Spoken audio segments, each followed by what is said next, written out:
Hi, I'm Casey Wares. I'm a sophomore and I'm from Columbus, Ohio. And then growing up, I rode horses pretty much from 5 years old to 18. And yeah, here I am now.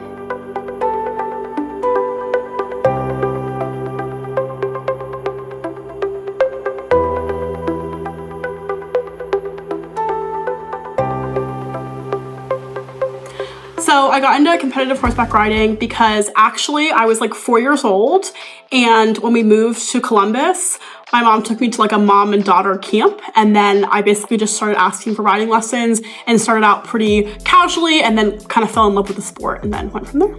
I definitely think that I could see myself continuing to ride in my life. I ride with people who are up to 60 years old or older or younger, so it's a sport that has no timeline.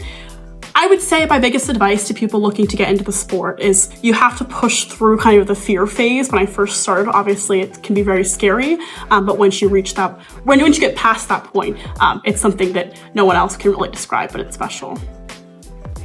For me, I chose not to join the Miami equestrian team because it was first of all, it's a IEA or IHSA sport, meaning you draw a horse out of a hat and ride that horse. And I've always had my own horses and I'm used to that. And so I actually keep my own horse close to Miami and just drive to train there. And I prefer to have my own horse and compete at a certain level that's just not quite the same as at Miami.